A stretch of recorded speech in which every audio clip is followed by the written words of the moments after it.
I have never had a good Christmas. I'm going to say that again. I need the awe, right? I have never had a good Christmas. Thank you.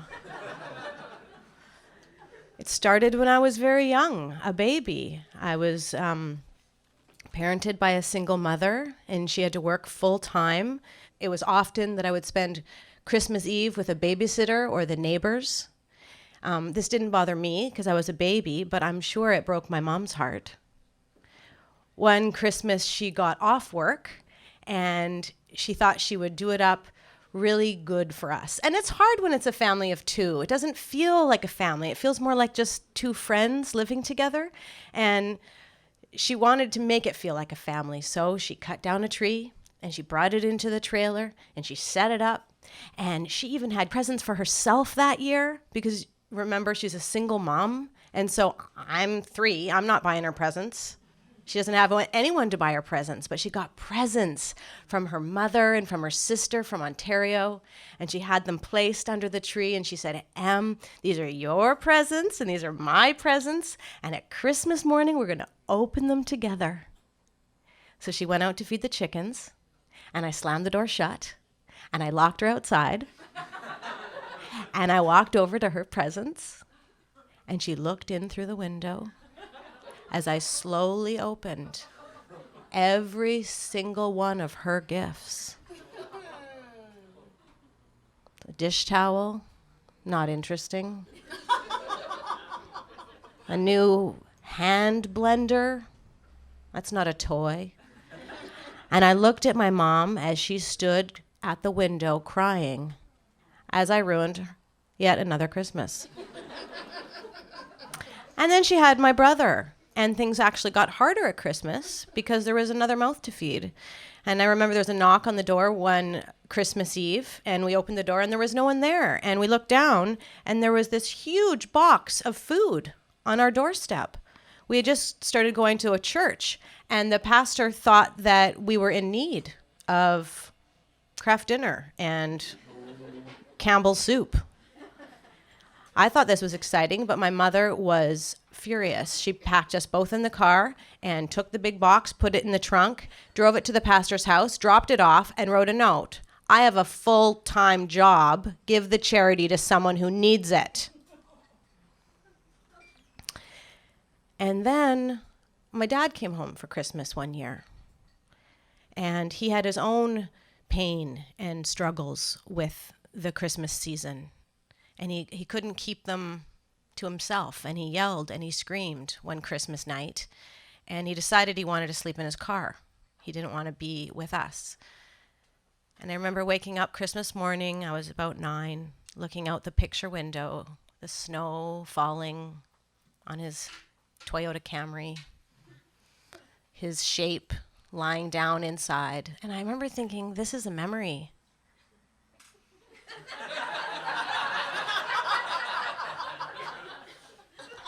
I'm going to have this one for a while. So Christmas was not good. It filled me with anxiety. I would get depressed in December. I wouldn't look forward to it. It wasn't fun for any of us. And as I got older and moved out, I stopped celebrating Christmas. I would travel to hot places and lie on a beach by myself. I only dated Jewish men for a very long time. When I would go home, I would go into the spare room and shut the door and write angry feminist essays about how patriarchy, the root of it was probably the holiday season.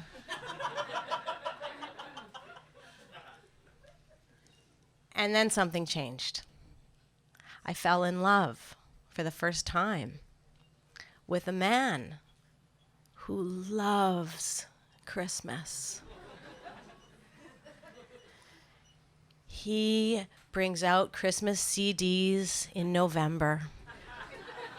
He makes poppycock.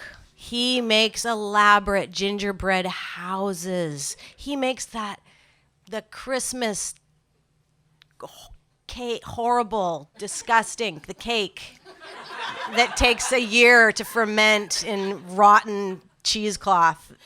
He does it all. He was even working on a Christmas album. So I brought him home for Christmas. And this lightness came into our house.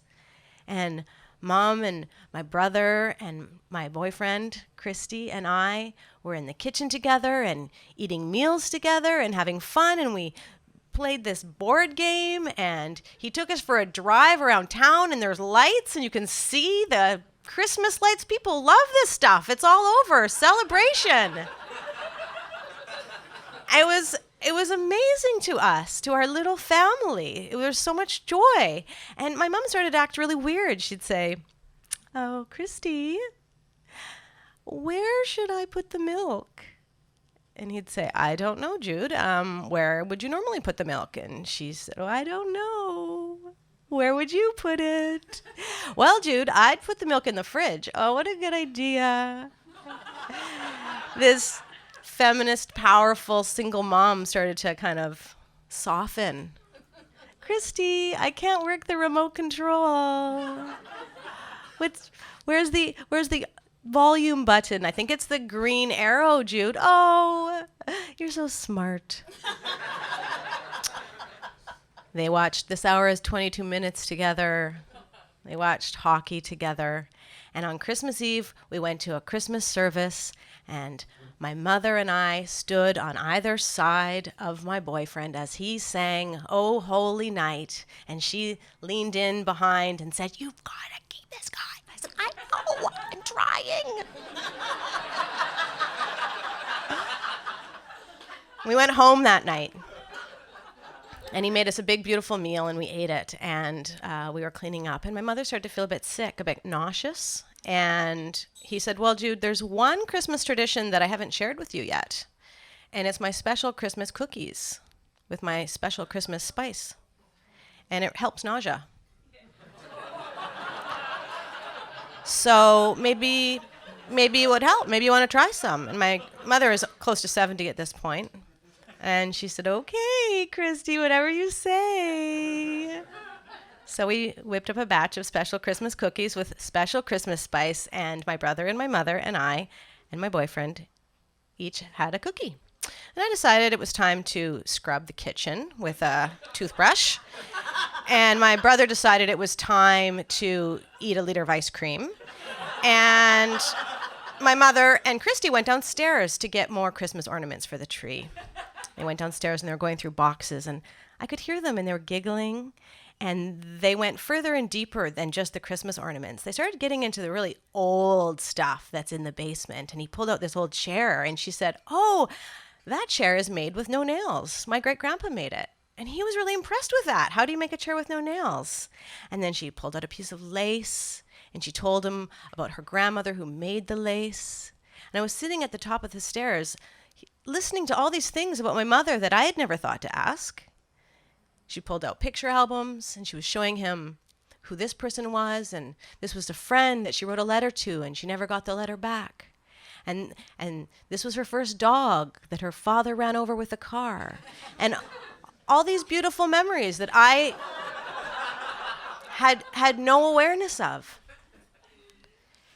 And then there was this sense of peace in the house, right? This sense of calm. And my brother had moved on to his second liter of ice cream, and I decided it was time to teach myself how to needlepoint.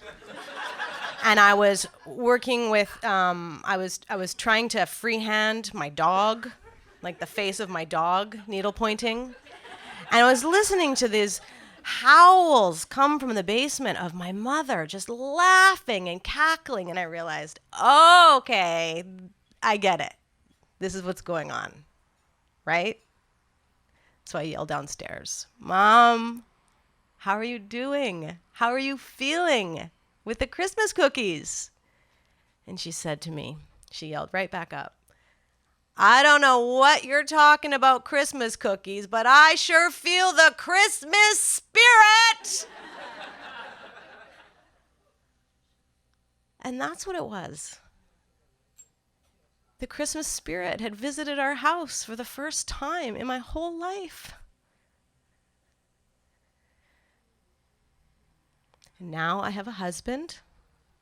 His name is Christy. And we have 2 kids together. And we try to keep up the traditions of Christmas. We drive around every year and we look at the lights and we get a tree and we put my mom's ornaments on the tree. And we put the kids to bed.